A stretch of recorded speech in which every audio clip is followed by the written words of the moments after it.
Hello, everyone. Welcome to this live stream session on studying human resource management at DMU. Thank you very much for joining us. Please do leave us a comment to say hi, and we'd love to hear from you. My name is Chandni, and I work in the Faculty of Business and Law, and I'll be your host for today. I'm joined with academic colleagues, Head of Department of Politics, People, and Place, Chris Goldsmith. Let's start with the introduction. Over to you, Chris. Hi, I'm Chris Goldsmith. I teach International Relations and Politics, and I'm Head of Department of Politics, People and Place. Perfect. Thank you, Chris, for joining us today. So for the next while, we'll be talking and hearing from our academic about the online learning. We'll also be answering your questions, so please leave us a comment and we'll do our best to answer. Firstly, congratulations for staying positive about your future and choosing university. We're living in an extraordinary year that has affected all our lives and plans. DMU understands completely what a significant year this is for you because it is for us too. So if you're planning to start or continue your higher education journey in 2020, we want you to know that DMU is here for you at every step of the way. So your DMU future is our way of connecting safe campus living, quality teaching, one-to-one time with our academics, and a great student experience, all within a diverse, inclusive, and welcoming DMU community. We're committed to ensuring you get the extra help you may need with your life, work, and study. So we've been very carefully planning for the coming year. So let's hear more from our academic about what you can expect from teaching and learning on your course. Chris, would you like to elaborate a little bit on that? Yeah, so obviously the team have been planning very extensively on how we're going to deliver next year. And the first thing to say is that there will be some face-to-face classes for people. Obviously, we'll be working within the rules that we've given to us. So the classrooms have been laid out in a socially distanced manner. The groups will be a bit smaller than normal. So where we normally would do a class of 15 to 20, we'll probably be in a smaller group than that. Mask wearing will be encouraged. So there will be some protection from coronavirus, but we're hopefully going to use those sessions very lively to try and kind of give you the opportunity to ask questions about the stuff that you're studying online and to kind of have the interaction that we normally have, debating and discussing what's happening in the news, what's going on, and everything around politics and international relations. So it's important to kind of reiterate that there will be a face-to-face experience. You will be able to see us in person. Secondly, we've really been thinking very carefully about and reflecting on the experiences we had prior to Easter. And one of the things that we've really learned is about trying to provide greater flexibility in our learning patterns. And so that's, I think, going to really reveal itself around how we organize your weekly learning on each module. You'll get a guideline each week about what we expect you to do, and broken down into smaller chunks. So instead of an hour-long lecture, we'll be trying to split those up into 2 or 3 pieces of video that you can look at. There'll be questions to follow up, things to spot from the reading. We'll be asking you to post things in online forums or prepare questions for the live streamed class so that you can so the learning can be tailored really closely to what you're doing and that you're really clear about what we're expecting you to do. I know normally at university, there's a big emphasis on self-directed study, going away and reading and researching and finding out about that. And one of the things we really want to do in the teaching that we're going to deliver next year is just to structure that a little bit more. So for the students who really like to get away on their own and read and research, yeah, you're still going to be able to do that. But for other people who like to have a kind of a clearer structure of what they've got to do and what tasks need to be done each week, then we're going to be providing that And that should also give us the opportunity to give you more feedback on a week-by-week basis on how you've understood things, whether it be through self-testing, through quizzes on Blackboard, or whether it be through writing short pieces or asking questions in online forums that give us a chance to kind of say, well, looking at it, the class didn't really get this point, and I want to talk about that a bit more, or get us to explore that a bit more. Or it might be somebody makes a really exciting point, we'll be able to kind of draw that out in the seminar or in the face-to-face class and say, here we are, X made a really good point in the seminar. What do you think about that? So I think it will really give us a chance to kind of make that more interactive. And I think that's something also that we're kind of designing in a lot more. We recognize that in the situation we were in March and April, it was a lot of kind of tutor-led stuff and perhaps a lot less student-led stuff. But we're looking at really building in the interaction into the classes, because that's what makes this subject really exciting to study. We really enjoy having that debate.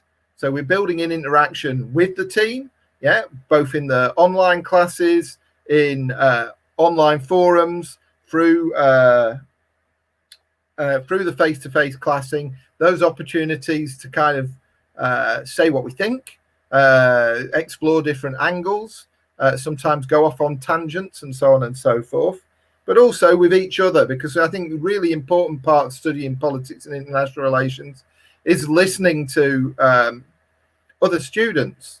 The great thing about DMU is the diversity of views and people that we have in the classroom, and the lived experiences that we get to listen to. And I often find that I learn a lot more about my subject by shutting up and listening to you than I will from just talking myself. So I'm hopeful that, all colleagues are sitting there thinking about how do we design interaction in, how do we allow students to express, and also, we're learning. So an important part of what we'll be doing is asking you more about how the teaching and learning is going.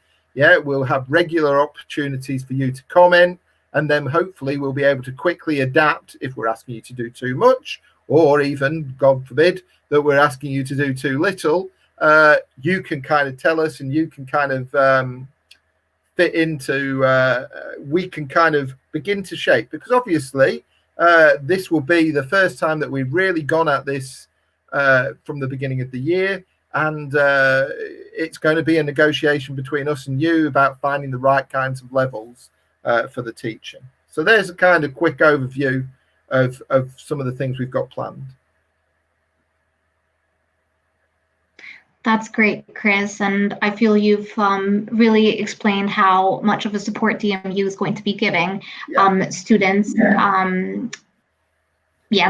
But I just wanted to know, so now in March, everyone sort of had to quickly adapt to online teaching and online learning. Now, from your experience, how was those classes? Were students interacting? Did students give you any feedback about that? So two separate things. How did I find them? Obviously, it was new for me, and it was a bit of an adventure. My subject specialism is international security, and before Christmas, we kind of role played. Well, it was a zombie outbreak in Leicester, and we had to lock the city down. So we're the experts on locking cities down, and we've got all sorts of proposals about how to do that. So we talked about potentially, we use that example as really as an example of a kind of epidemic pandemic scenario. And then, when we got to the sort of lockdown itself, suddenly we were there and we really wanted to talk about how that scenario had compared with what we talked about ourselves. So our classes were quite lively because we'd all kind of done it already. And we really wanted to compare reality to fantasy.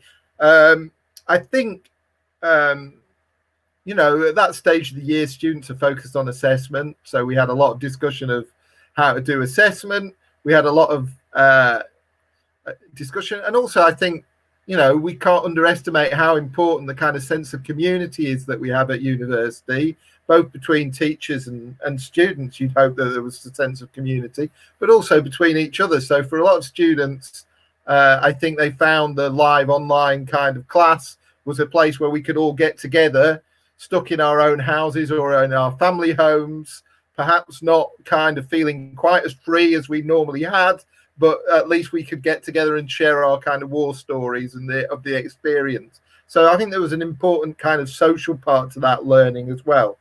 What have we got back? I think students had different experiences with different tutors.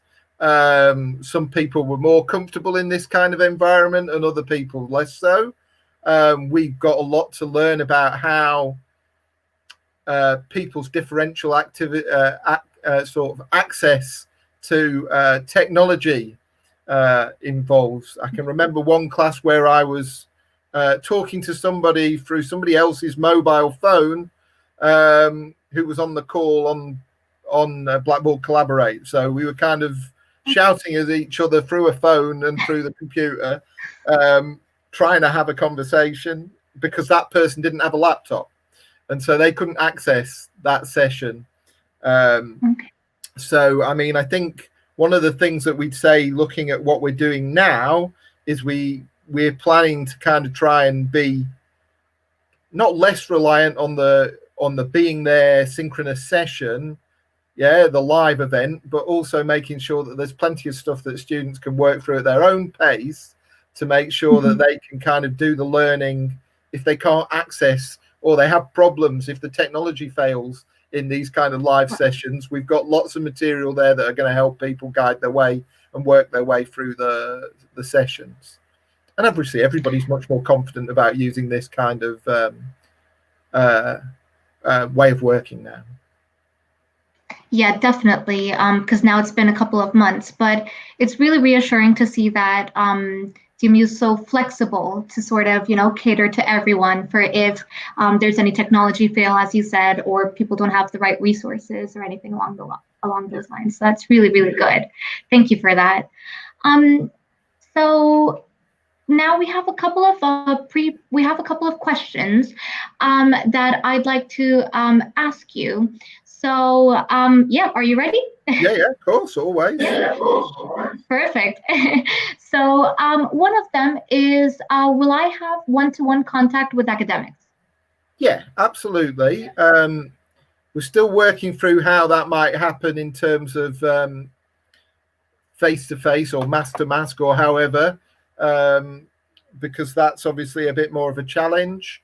But in terms of one-to-one contact with academics, there will be standard times through the week that students can get hold of their tutors and talk to us. And obviously we're building that into everybody's timetable and workload.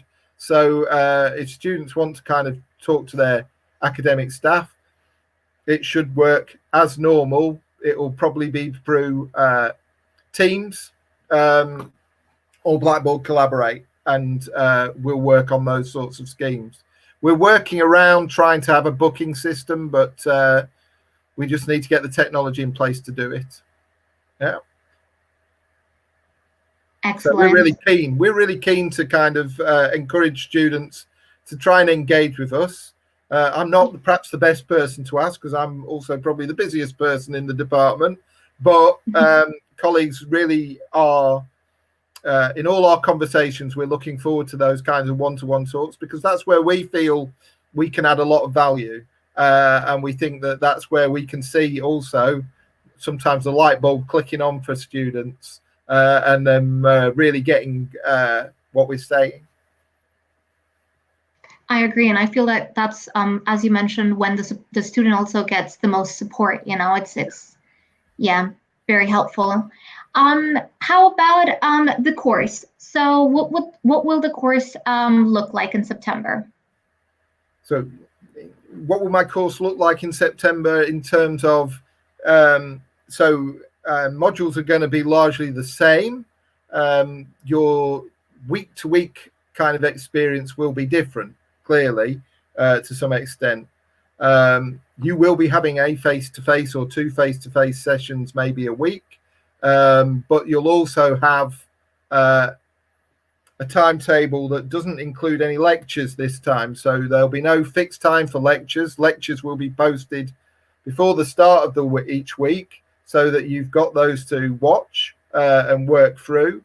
And they'll be recorded in, as I said, shorter blocks. And then there'll be a number of activities that you have to do. And then there will be timetabled live sessions, online or face-to-face, that you're encouraged to attend. Obviously, if you're struggling to attend the time that you've been given, then we'd find a way of trying to get you in at a different time. So in many senses, the experience won't be that different. Yeah, you'll still be engaged on 4 modules, trying to work your way through the year. Each module will kind of have its own weekly tasks that you're trying to do, and we'll be trying to kind of support to them. We're doing a lot of talking between each other, so we're doing a lot of talking as year teams to make sure that we're aware of what's going on in each module, where there might be moments of crossover, making sure that we're asking similar questions, making sure that any skills inputs that need to go in are in place. But largely, if there are any differences, the differences will mainly be around assessment, and looking at trying to make assessment perhaps sometimes a little bit longer. So potentially, instead of having one essay, we might ask you to do 3 or 4 shorter pieces across the year to keep you busy with things to do, but also to allow us to give you more developmental feedback through things. So we are looking at assessment just to kind of to keep it engaging, to not end-load it, because we understand that students don't enjoy having that stress of having lots of words to write at the end of the year. And obviously, we continue to move away from having any exams. Obviously, we've managed to kind of get through that in April, May, and I think we've kind of all agreed that we can find different ways of assessing away from exams. Yeah, that's great, Chris.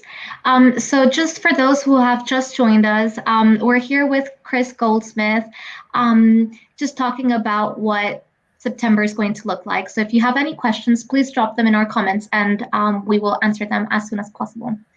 Thank you once again, Chris. How about placements? What will the placements look like? Will students get to go to placements? I think that's going to be a difficult area. I think some students will get to go to placement depending on the employer. If the employer is able to kind of offer the place, then they'll be able to go. We are working with the placement unit, and obviously there are possibilities for doing virtual placements, or doing live projects with employers. So one of the things that we do in politics, for example, we have Politics in Action in year 2, and students go out and do community projects. And we do have Policy Commission in year 3, where we do live projects with employers. So there's experiences there. But some students will get to go on placement, there's no doubt. And it will be an interesting time to see how that works in the COVID environment. Yeah, definitely. Another question that also came up was about the support. What support will they receive? Okay, so I think students will get all the normal support that they get. So there's still the services that are available through the library. There's the services that are available through student support, and so on and so forth. So those things can be accessed, and they're still available. From our perspective, I think we're going to support you in 3 different ways that I think are really important. One, I think we're going to work a lot harder around our clarity. So when we are communicating with you, we're aiming to be very clear about what we're doing, what we expect, and what you can expect from us. So I think that's one thing that we're aiming as a group to be more consistent and more effective in our communication with you. So we hope to be speaking to you regularly, telling you where we're at, trying to organize some events around the curriculum to allow us the opportunity to talk to each other and be that community of scholarship that we are. But also then, secondly, clearly you'll get all the one-to-one support that you would normally get and expect, talking to your module tutors about your work, ongoing support with your academic issues, and then support around any difficulties that you're having that go around other issues. And then thirdly, the normal personal tutoring system will be in operation. You'll be able to book in with your personal tutor and talk to them about your overall progress academically, your pastoral support, so on and so forth. We recognize that working this way, and certainly I recognize that working this way is different, and it is also sometimes the environment isn't perfect for working, and we know that students really enjoy being on campus, really sometimes find it difficult to work in their home environments. So we're sensitive to those kinds of issues, and we want to support you through them. Definitely. And I think based on your answer, it really seems like DMU's got all the support required for students. So it's really comforting to hear that. Thank you. I know you touched upon this earlier, but could you please elaborate a little bit more on the assessments? Will they be any different at all? Are there going to be any newer assessments, or how are they going to be? So as a department, we're really quite innovative around assessment. We've obviously got lots of different types of assessment, from blog posts through essays, through presentations, through policy papers, through all sorts of different things that we ask students to do, and portfolios. So I think one of the things we're looking at is probably using portfolios a bit more, and that's because you know, we want to kind of allow students to kind of build their knowledge up through the year, to improve, to develop their kind of view, but also to be rewarded for engaging with the course as they go through the course. Because often we give you a big mark for an essay that you do at the end. It doesn't really matter what you've done for the previous 24 weeks, because, you know, in the end, it's all on that last thing. What we would like to say is if people are getting stuck in each week, writing small pieces, engaging online, building up that portfolio of knowledge, and then are able to think back about, all right, well, I started here and I got to here, you know, then we really want you to kind of have that learning journey and reflect on that kind of process of learning. So I think one of the things we're looking at is thinking about how we can use portfolios to space the assessment out, to maybe not make everything depend on some really big chunks of work where the pressure is very high and people can get quite stressed about it, but to keep it as a kind of drip of assessment going through the year to allow people to build up steadily through the year. So assessment's something we are revising. We are looking at them. We're trying to make sure that they're practical and that they can work in the conditions of work that people are operating at the moment. So there will be some shifts in assessment. There's a kind of process of having to get them approved. So we do have to come up with a sensible rationale. We can't just do it because we feel like it, or we want to make our life any easier. We're doing it because we think it's going to improve the learning experience for students. Yeah.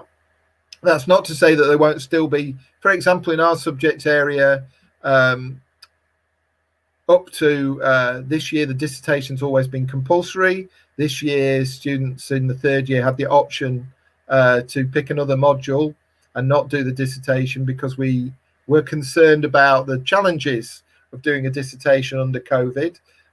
You know, access to the library is going to be different. Certainly you won't, doing primary research, going out and actually talking to people about politics might be complicated. So we really wanted to give the students the choice to say, I really want to do a dissertation, even though I understand that there are going to be challenges, or alternatively to do another module. So so that's one of the very practical ways in which we've altered the assessment. That's great. Thank you for that, Chris. Well, we've entered our last 5 minutes, so please, if you have any questions, drop them in our comments and we will answer them as soon as possible. And thank you for watching. Um, how about um, how about the questions that students have, Chris? For example, if they get stuck, um, how can they approach you about that? If they get stuck, yeah, Yes. absolutely. I mean, obviously we've got 2 live sessions a week, so there's a starting point. But I know that some students get, I always take the point of view, we're all learners and we're all learning, we're all going to ask questions sometimes. So I would hope that students in my class, feel free that they can ask, even if sometimes, they might feel slightly embarrassed. But in that scenario, we'll have a number of ways. So obviously you can talk to your tutor one-to-one, if something's complicated. 2, we've got peer mentoring, so hopefully you can talk to each other about things, and if it's not clear to a group of you, then that probably means it needs to be taught better. Thirdly, some of our discussion boards do allow anonymous posting, so you can post a question without actually having to own up to it was you that asked it. So there are ways in which you can ask questions, and if you are stuck, that's what we're here for. We're here to kind of help you. It's not just for us to show off and show how much we know. In fact, I would always say I don't know a great deal, but I know where to look for answers. So I kind of, if I do know more than you, it's maybe because I've had a bit more time. So I think the kind of key thing is that this sort of thing doesn't change. You can still ask questions, send an email, give somebody a call, or indeed, there are going to be lots of new ways that we haven't really used before, via Blackboard, via live sessions where you can ask questions, and we'd encourage that. It's always the way that we can learn. I agree. Thank you for that, Chris. I think the other bit was about the learning. So, will the learning be affected for practical courses, or how will the learning be affected for all of these practical courses? So that's a good question. I mean, politics and international relations, we probably are, I was about to say, one of the least practical courses involved in that, but that's not the case. I would say that we're a very practical course. However, we don't require a particular space or place to do it. I would say that people have been talking about politics probably since people got together, for the first time. When we first had that first kind of group round a fire, they were probably arguing about who got to sit the closest, who was the furthest away, and who got to fetch the wood. So politics can happen pretty much anywhere, and I think actually, whether it's online, as we know, or in a room, it's still the same. Having said that, there are going to be some interesting challenges that we have to face, because obviously we like to do lots of things that involve interaction. I particularly love playing lots of games with students, because I like the idea of putting them in sort of real life situations and getting them to think their way through it. I talked about one earlier, but those kinds of things we're really working on to see that we can replicate them in the online environment if we have to allow students to have those kinds of experiences, working in small teams, trying to solve problems, and being creative around that. We're also looking at a way we can play a number of the games and things that we've done, role-playing exercises that we've done previously, in an online version rather than just in a in one of my classes we play quite a few board games, and then think about the politics that's involved in them, and that would be rather difficult in a social distance classroom, but we can find online alternatives and play in different ways, and still explore some of those experiences. So I would say we're not the most reliant on spaces. We're not reliant on, there's only perhaps a couple of places where we've really had to think hard about this, but otherwise I don't think it's going to affect how students learn too much. And what I would say is this isn't going to be a second best. I think whatever happens after next year, if and touch wood, we get back to something much more like how it used to be, but I think our learning will be better after this experience because we've learned so much about how we can use technology to enhance delivery and make it more flexible for you. So I think potentially there's a huge benefit for us both ways in terms of student learning. I agree. And as you just said, it's going to be more flexible. So hopefully it's going to be more approachable for everyone as well, since we will be good at both sides from this learning. Well, thank you very much, Chris. That's all we have for today. Thank you for everyone for joining us and for your comments and questions. You can find out more information about your DMU future on our website. We would love for you to join us for our exciting community event coming up on Friday, 24th of July, which is tomorrow, for our offer holders, which is called as the Big Night In. So you can head to our website to find out more information about it, and you can book your place. Well, enjoy the rest of your day, and we hope to see you soon. Thank you very much. Thank you. Bye-bye. Bye. Bye.